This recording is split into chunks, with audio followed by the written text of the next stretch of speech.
Thanks Mac IT for having us today here, and thanks DevClub for inviting me over. I am Krišjānis Mežulis, and today we are going to talk about defining a goal before designing a solution.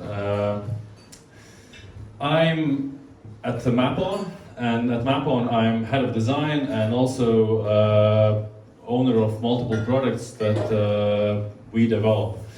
So basically, what is Mapon? I know that's a good question actually, because it's not a known company, because it's very business to business like, and it's not like we try to find clients on the streets. So basically, Mapon is a company that is leading in fleet management and asset tracking. Basically, we're one of the top players in Northern Europe, and we have been around for about 16 years. And Mapon, as it is known as Mapon, has been a part of the Draugiem Group since day one, and it was developed under the care of Draugiem Group after Draugiem started. I probably think some of you know what Draugiem.lv is, yeah. We have done good in these past years, so basically our numbers speak for themselves. We are big players globally. We right now have offices in Tallinn, we have offices in Finland, in Spain, and are branching out as we speak today. So basically, we are globally known, and our products have been used from small companies that have like five vehicles to big companies that have multiple thousands of vehicles, and not only vehicles, but also different kinds of devices they want to track. For example, a company has a huge fleet, a company has a huge amount of very costly and expensive equipment, and no one wants to lose this kind of stuff, and we can provide solutions for these companies to not only track where all of these expensive equipments lie, but also see their status, locate who's responsible for them, and track basically their whole lifespan. So basically, companies come to us in search of safety, and also not only safety, but also economy. Because as we see in this graph, for example, what COVID did to us, and we see that COVID, when first COVID started, we were all afraid that our business, as it is more than transport than anything else, would be impacted more. But as we see in these numbers, then we see that the clients started to think about ways to save money, and our offer, which was quite extensively developed and marketed, involve them into thinking and believing us that we can save them money. So basically, to join us would be not only give them a chance to save money, but also protect them against things that can happen in times that are very tricky. For example, in times that drivers start stealing gas, for example. So we have solutions that prevent this.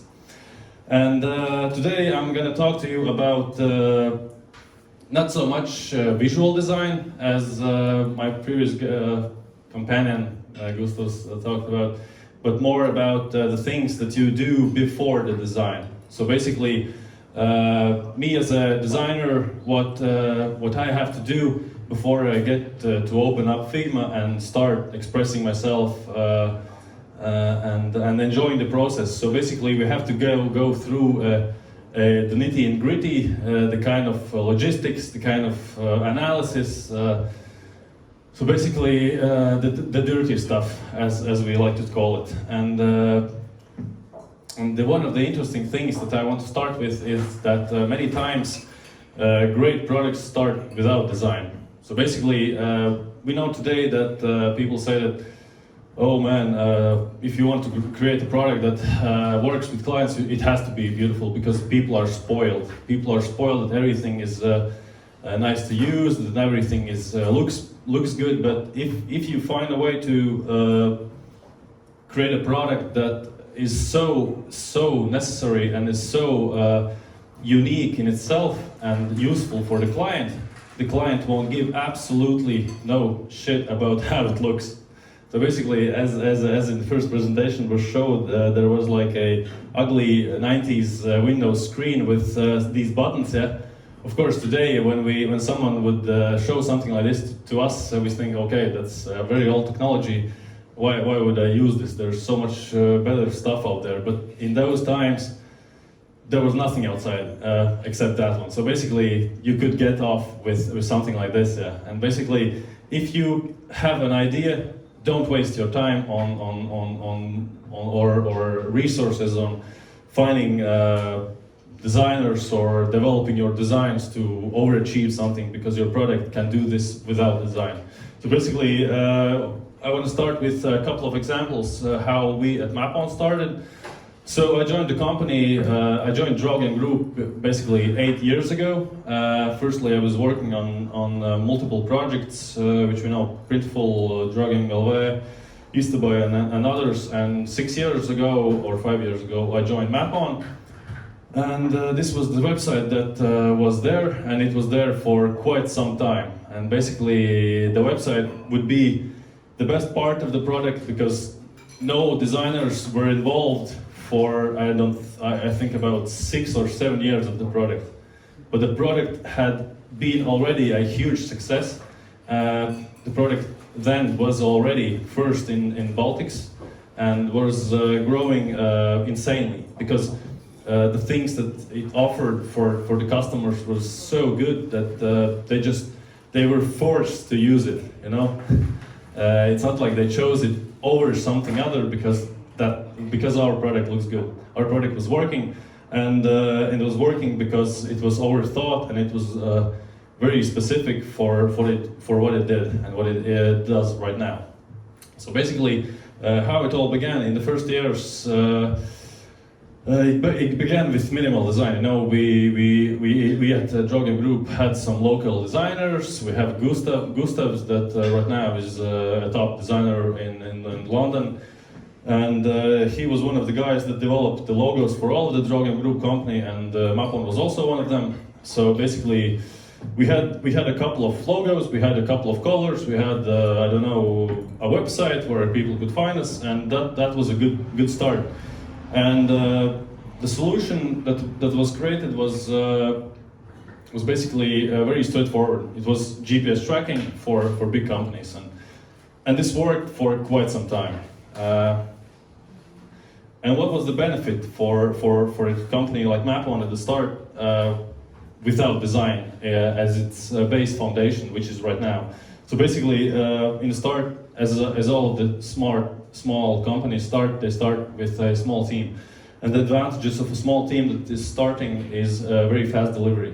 As the company grows, heuristics, logistics, all of the processes and flows, acceptances, and all of the blah stuff comes in, and the process of delivering and designing and developing great ideas is being hurdled and slowed down, and is being very carefully groomed. And now we have all of these fancy processes that allow us to validate each step. And basically, in the early times, we were like working very quick. So basically, our director calls us, "Hey guys, we need to do this." Okay, the next hour we have a meeting. We go through the meeting. We have an idea. We sketch out the idea. Next day we have designs. We approve the designs, and 2 days after that we already program it. And basically next week we already launch it. Nowadays it's something unthinkable. But basically this is something a small team can do very good, and this is something we advise also to others. So basically, yeah. And if it works, great. If it works without that great design, don't waste your time. Focus your ideas and focus your time on developing this unique idea or this unique product you have.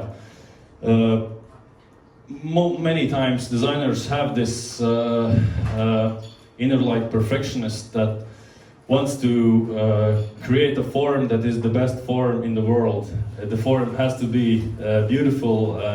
As some of you said, yeah, spending a whole day on a form is good if the result is excellent, but in most cases it's better to get this done and move forward. You have to be fast nowadays, and no one can expect to use all of our time and resources on picking the right gray color for your design. So basically, as I said before, it's great to have a system of design, so you can work faster. So basically, this is something you have to invest in. So yeah, and if it works, use this time that you don't spend on designing the stuff on your client research, and use this time to develop your own product. So the next thing which I want to talk about is the pit of doom. Sounds gloomy, and it is. So basically, what is the pit of doom? The pit of doom is something where you fall into if you spend a whole lot of time in idea polishing, in designing and design prototyping and design management and user testing with the design prototype you have done without really thinking about the goal in the first place.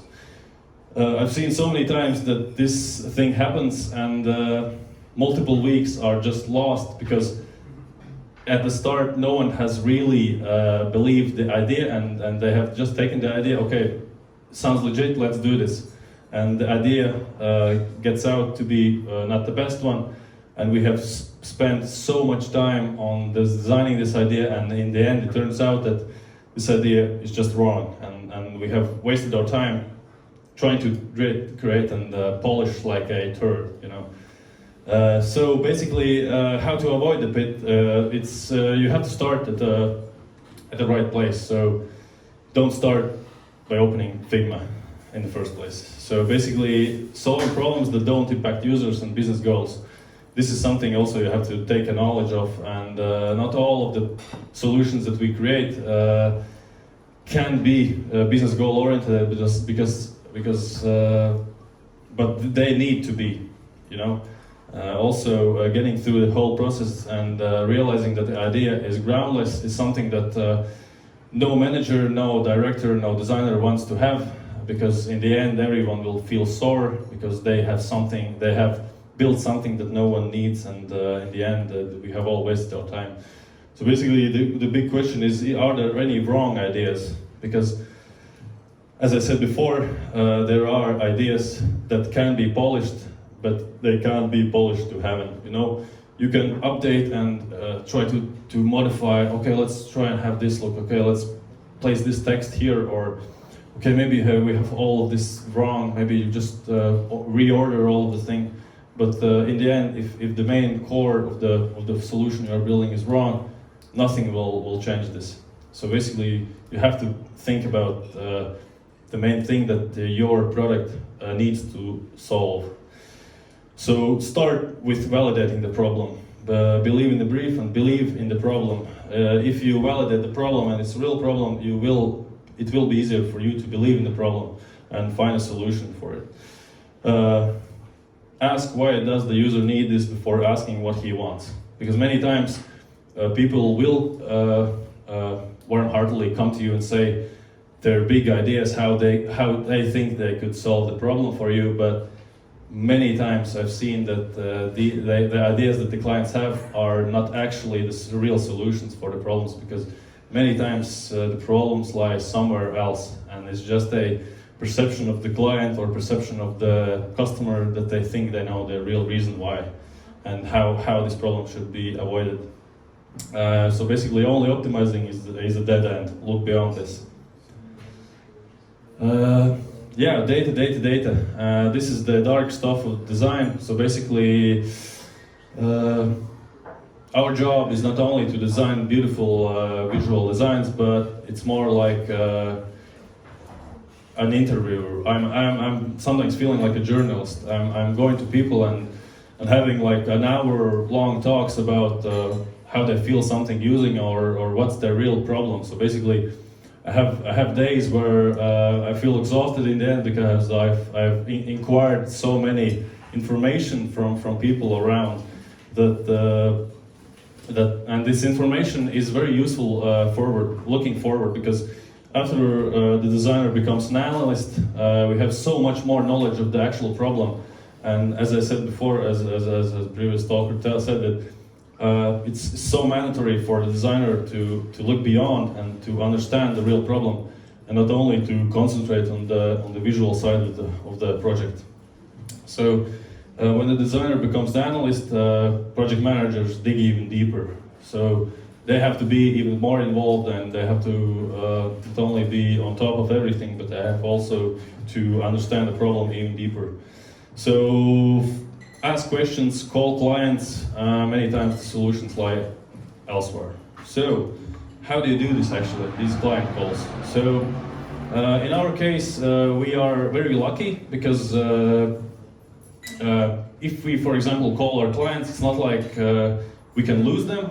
Many times, of course, there's a possibility, but many times the people we call, they are trying to find a solution for their business to work. So they are very, very interested in developing this kind of mutual agreement in developing a good product that they can use and others can use. And basically, if we contact the client, 99% they're gonna be willing to talk to us. So basically, get into client calls.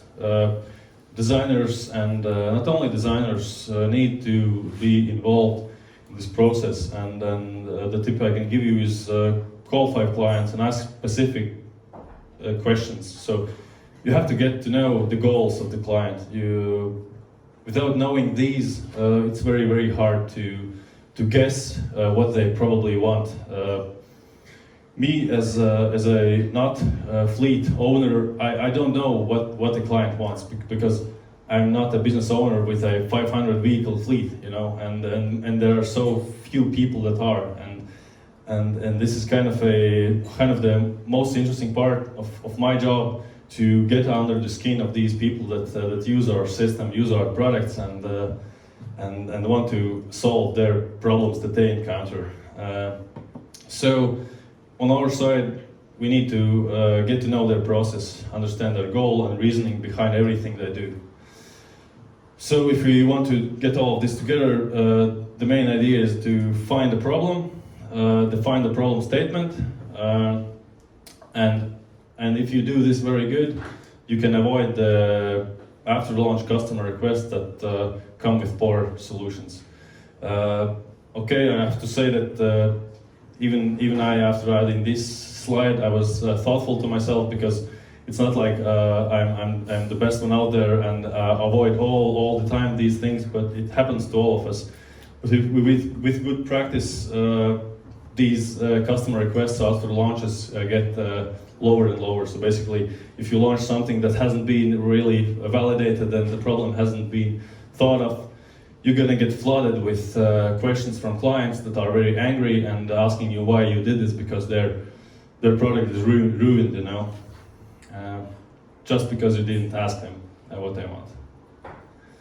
So I'm gonna have these 3 examples from our everyday cases, and these 2 examples are going to be about our mobile apps, and one of them is going to be about our web system. These are real case scenarios, so nothing's made up, and these are kind of partially fail and win stories, because in the end everything was sorted out. So basically, the first one is a case that when we received the bug ticket about the app, the app was not working, and the client was not able to submit an inspection form. So this is an app that we have for drivers. So basically, this app allows them to see how well they're doing, see how far they have to drive, see their vehicle status, and this solution they are talking about is a inspection form, which they have to perform every day when they get inside the vehicle. So they get inside the vehicle, and this inspection wasn't working in the app. So what do? We try to repeat the problem. We can't repeat the problem.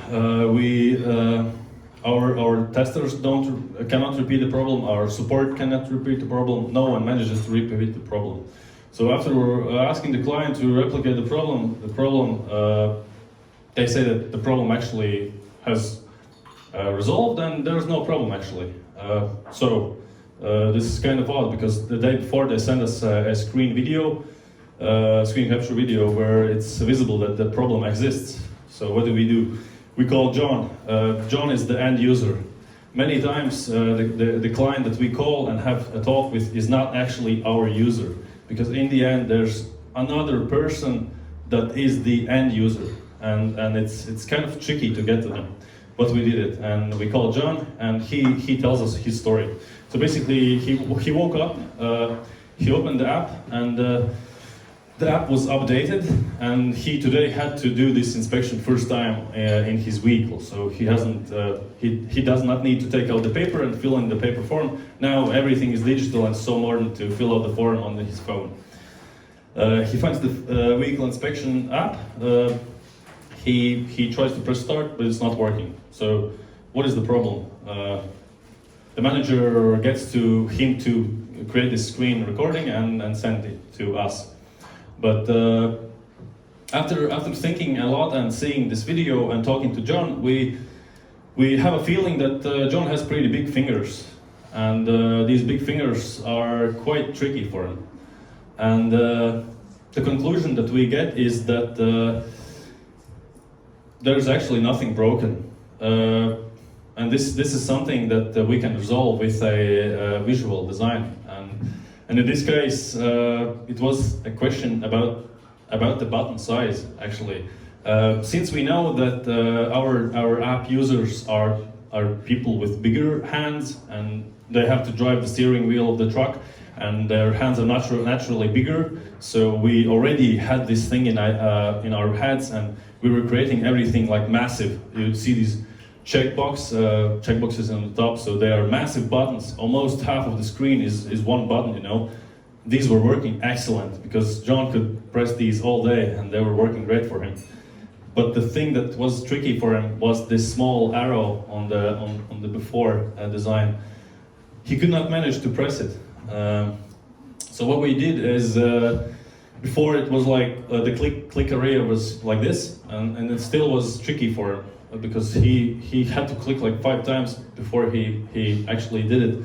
And we just enlarged the click area to this bigger one, and made the button even bigger, and made the button green, and now John could even do this inspection happy, and everything was working, and the manager was also happy. So basically,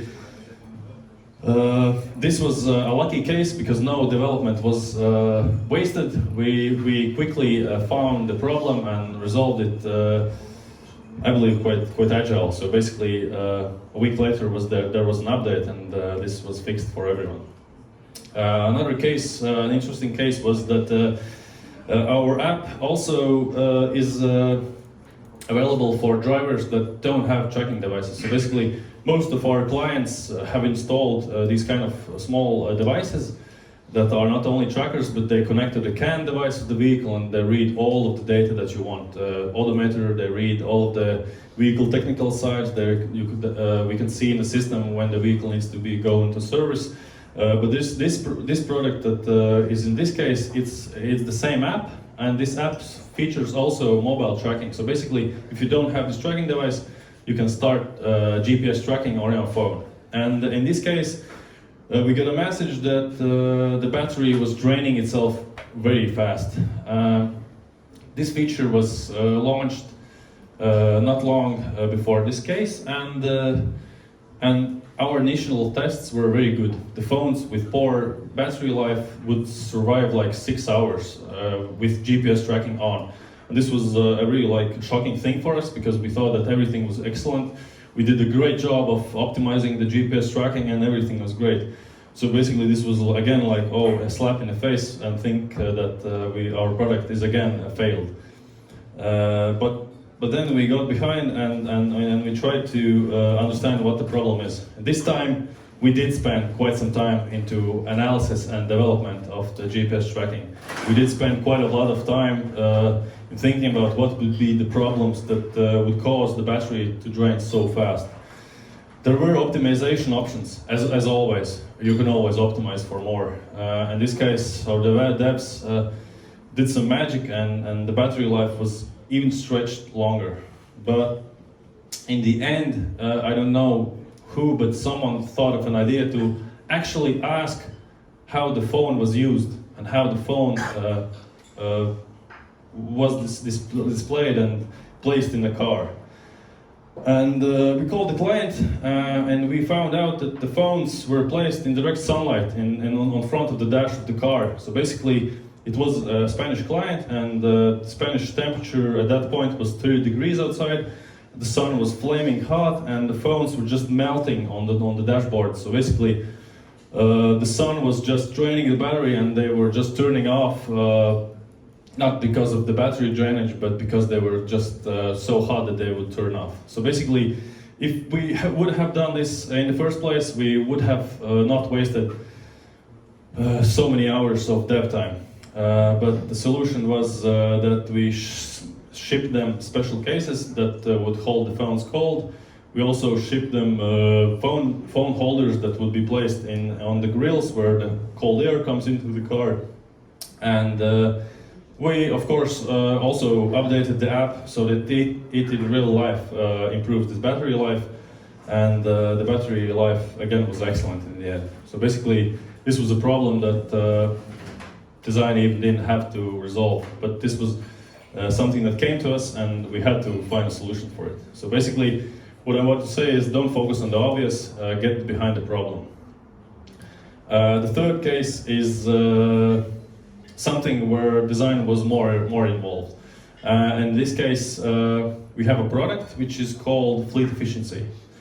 And we got an inquiry from a client that would like to include weekend data in the efficiency score. I know it sounds scary, but this is actually a system view where managers can see how efficient their cars are. So basically, you can give your whole fleet an efficiency score for 1 day. And for example, if you give a score for 1 day 8 hours, so if one of the vehicles drives 8 hours a day, the efficiency score is 100%. And the thing they wanted to do is to not mess up their weekly efficiency, but give an opportunity for the client to allow to also track weekend days. So basically, if a car drives also on the weekend, the efficiency score would be risen. But this was kind of tricky because the efficiency is being calculated by the weekdays. So basically, if you have, in this case, 80 hours weekdays was the 100%. So how do you calculate something that occurs on the weekend without actually taking the maths in it and display this to the client so that he can understand it? After reading this brief, I was kind of very thoughtful to myself because the solution was working, and it was working great for this simple case we had in our minds in the beginning. But this was something even more tricky, and this was how it looked before. So basically, it's very easy. So you select the working days that your company works in. In this case, it was the weekdays, and you set the daily working hours for each day. Very simple design, everything works. The clients understand it, we understand it, everything is great. After adding this information that the client suggested we do, things got messy. So basically, in this case, you select the weekdays that you work in, you select the daily work hours, and now you can also select weekly work hours and monthly work hours. And now this was getting very out of hand because what is being calculated if you select weekly work hours, and what is being calculated if you select monthly work hours? And this was a real mess that the client thought that would solve this problem, but in the end it did not solve anything because this design was confusing not only for us, but when we showed it to the client agreed, okay, maybe my idea is not wrong, but you get my point, please find a solution. And what we did is we got the team together and thought about how we could resolve this problem. And yeah, these were the problems that we found in this design. And the biggest problem was that not everyone needs this, because most companies have strict work hours, weekdays, and no one needs to have like a special treatment for weekend drives. And the one thing which we found out that this small little checkbox with include other days data and efficiency calculation was magical, because it was so easy and so not obvious for the clients that don't need it, that it worked. In the end, this client was very happy with this, because now his efficiency calculation scores were also affected by weekend drives, and it was not intuitive, and the design was so simple and straightforward that it didn't need like many different difficult user interface items to solve this problem. So yeah, what I'm getting to is, and which I have repeated on and on, is that you as a designer, you as a manager, you as a user experience designer have to define a goal. This is again another interesting use case which we developed, and as the biggest solutions go, some of them are being developed for multiple years. You know, as everyone says, Riga will be never done, and in this case I could say that Mapon will also be never done, because there are so many things and so many stuff that we have to think about that the list just gets bigger and bigger. But this case is a car sharing solution, and this is a solution that allows companies to manage their vehicles between the employees. So basically, company has 100 local cars, they have workers, and everyone can reserve, open the car, start drives, and all of this other stuff, just like Bolt or any other like app. And we also have this solution, and we were in the process of designing a new version of it, which would be more wide and more user friendly, and would cover more like potential clients. And as any big idea starts, the idea list was over 100 items, a checklist of all the stuff that we have to include. So basically, you have to include all of this huge list into your solution. The solution needs to be easy. It has to be easy to understand. It has to be easy to use. Where does anyone start at this point?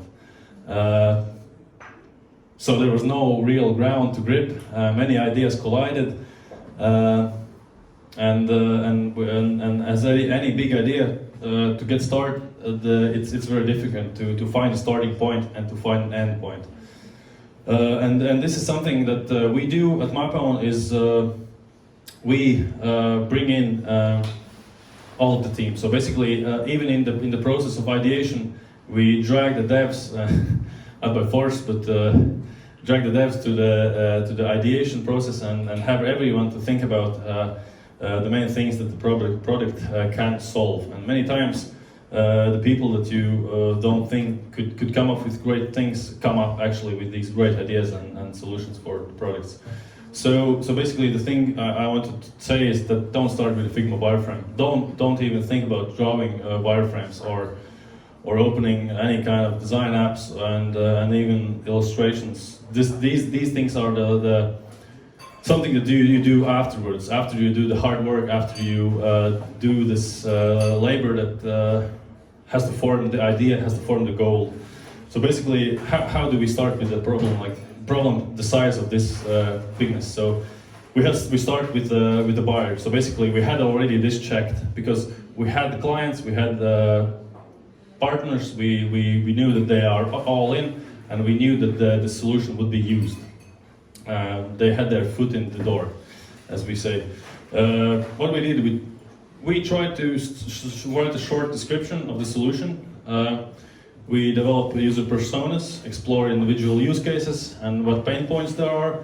define a goal for each use case. So basically, this is the best thing that you could do, is outline the main things that a human person would think, and not to focus on this huge list of ideas, but just small things that each part of these use cases would want to achieve, and how their path to achieve this would go.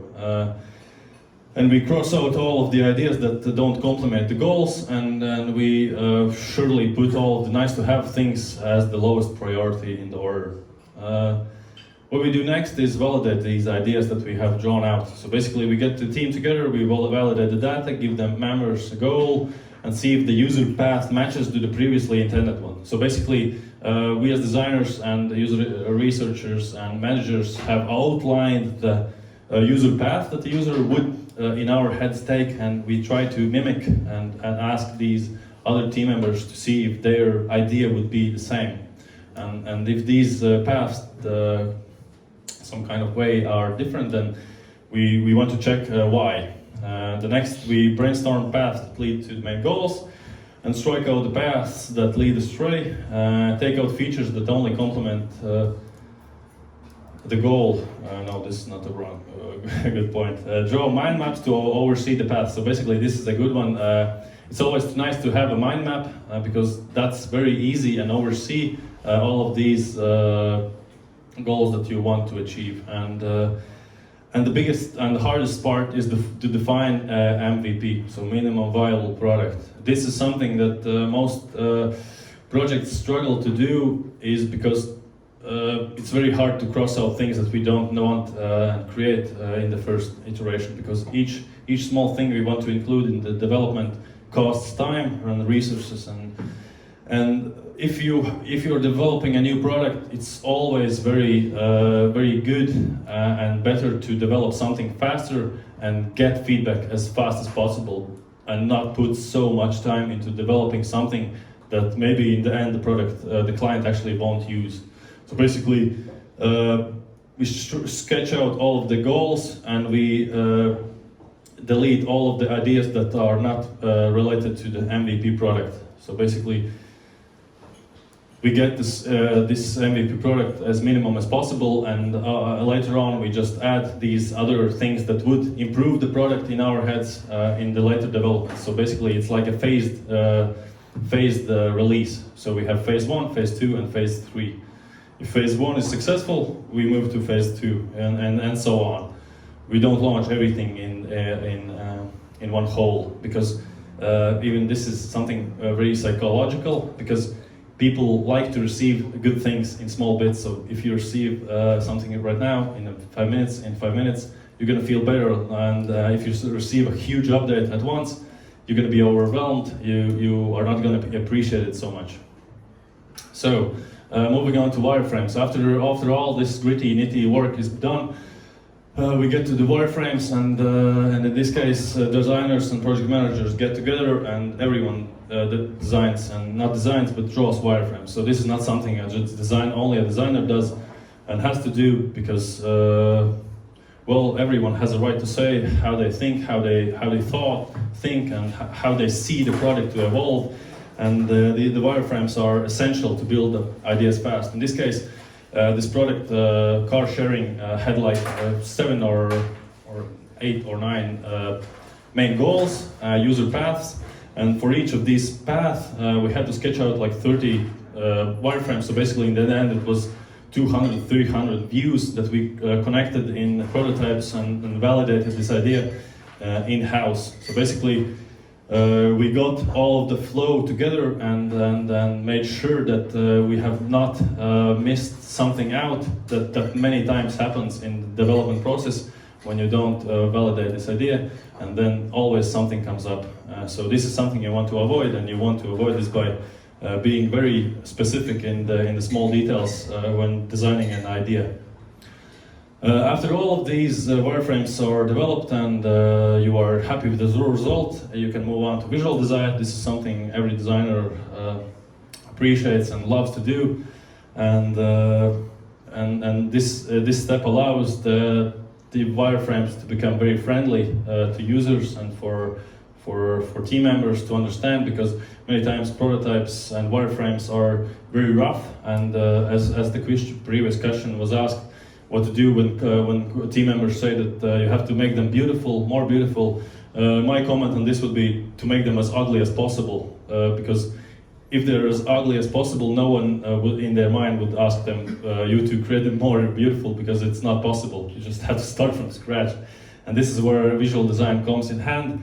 And visual design part is actually a very fast process, because if you have a style guide, a UI guide for all of the elements that you are going to use, it's going to be very easy to combine everything now together, because I believe that 70 or 80% of the hard work has already been done from the design process, of course.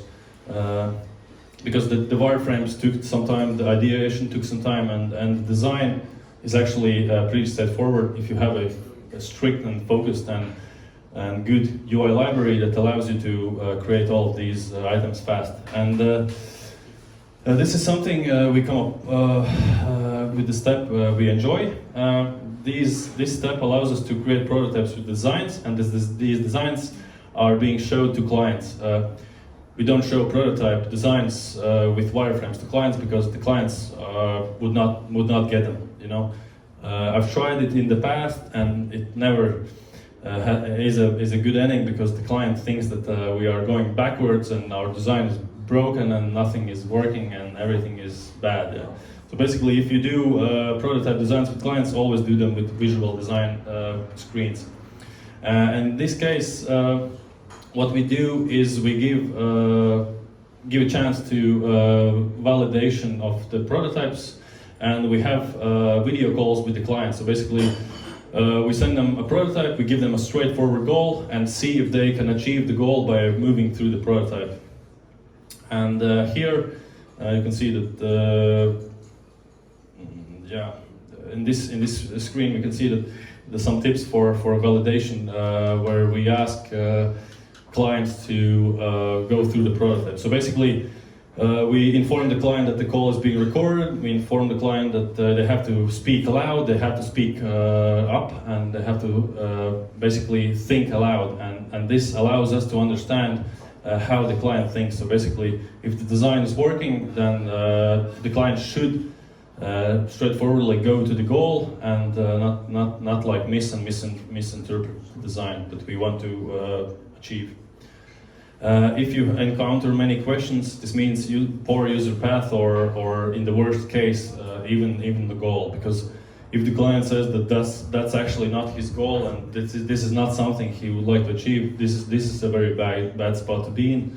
But it's better here than getting a client review after you have developed the solution, because after the development, it's going to be very, very, very hard and very painful to go back.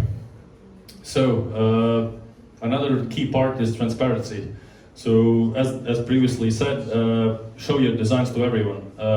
It's something we at Mapon have, and not only at Mapon, I think. It's like every designer's and every artist's thing to get attached to the things that we create, and to get a review from others that they say that this is not good or you could do better is very hard. But this is something we have to train ourselves to do, is to take the reviews that we get and the feedback we get positively and not personal, you know, because no one is saying something bad to us.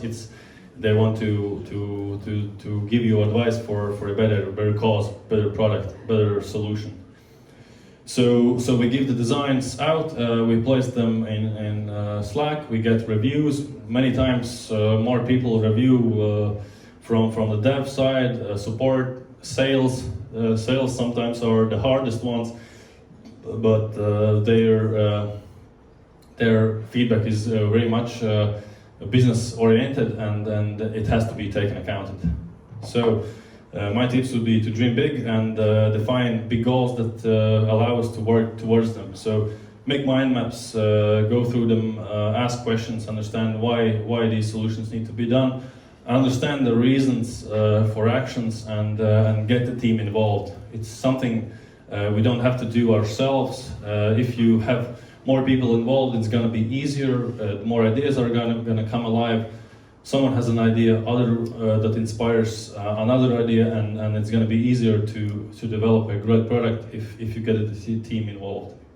So yeah, thank you. So if you want a job, yeah, we have some available. Have any questions? Yep. When designers and project managers get together with aim to get the prototype and wireframes, does it mean that designers should be able to make these prototypes like online when managers are watching on their hands? It's like a session always, or it's more individual for designers? Well, no, it's actually these tools that we have available today are very good in this kind of way, because it allows us to work separately. So basically, it's not like a project manager says, please drag this here. If they want to do this, they just drag it over there. So basically, we have an open discussion, and everyone has access to the file, and everyone is doing the edits. And many times, different kinds of team members get into the meetings with already sketches they have made, and we just put these ideas together and see which works better, which works best. And it's not. There has never been a feeling like the designer has to have his head down and just do what the manager says, because in our team, everyone has the same voice. So yeah. And in the result of this meeting should be like a final version of prototypes, or it's like a information batch for designers to make after homework, to make better prototypes. Yeah, basically, yeah. There's many cases where you cannot complete everything in 1 hour in one meeting, and then sometimes it's like you get the idea for the meeting, and in the next meeting the designer has already prepared the prototype, and then the prototype is though created by the designer, because they connect all the dots, all the button presses, and in the next meeting we just test the prototype. Yeah.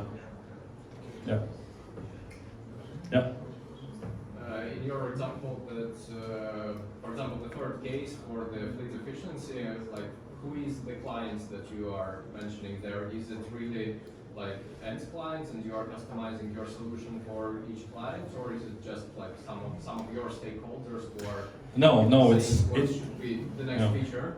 No, it's our end client, and many times we receive actual cases. Most of the times, actually, we receive cases from our end clients, because they are the people that use the platform the most, and they have the most experience. And sometimes it's even funny for us, because sometimes clients show us features that even we didn't know were in the system. So basically, yeah, it happens. And in this case, yeah, it was a client, it was a Finnish client, and they actually had this issue. And because in Latvia we don't have so strict rules about calculation of fleet and working hours, but otherwhere around the world, people have to start the tracker when they go outside the door for work. You know, their fees, not fees, but payment is being calculated. When they're driving a car or eating lunch or going to the office. So basically, time management for other countries is very strict, and in this case, they wanted to get the most perfect data because they were asked for this data. Yeah. But if you develop this feature, will it be rolled out for all the clients, or you customize for each of them? No, we try to create the system and keep it as a whole, as one system. Of course, there are solutions developed that are activated on partner side. For example, one solution would be activated only for Latin America clients, because they, for example, could have a problem that they want to solve, and this problem occurs only for them, for example. Yeah, but we have this. Yeah. I totally agree with you that the hardest part is figuring out why people are asking for features or any sort of development. And I think over time we'll develop anybody who works with clients, internal or external, develop a sort of a way to try and figure out what are your approaches to squeeze out the main goal that the customer is trying to achieve.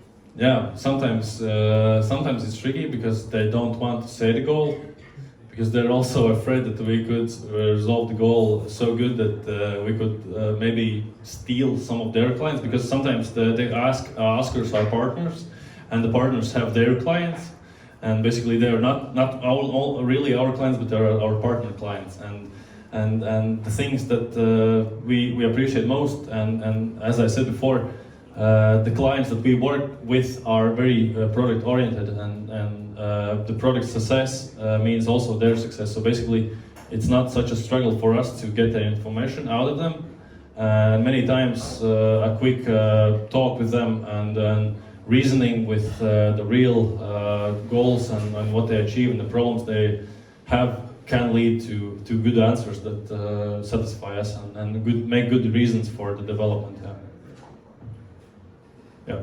It's going to be a quite similar question with a bit more detail. So the question is, often the designers are kind of left a bit in the dark compared to, let's say, technical specialists. So how do you as a designer bridge this gap of like this technical knowledge that you need for the specific system you're designing? That's a good question actually, because that's why we at Mapon involve also technical guys, the dev guys in the meetings, because there have been so many times that me, for example, or a project manager get together, think about some stuff, and we think, oh, we could do this, we could do that, and after in the next meeting, for example, we ask a tech guy to join us. He brings a completely fresh idea, something he has read about recently that could solve our problem, and this is the case that I previously mentioned, that you need to involve the dev guys, because these technical knowledge guys are the ones that can truly find the most unique ways to solve problems, and many times they are the ones that actually solve the problems, not us designers. Okay, if you have some more questions, please come straight to Krišjānis here. Thank you very much. Thanks.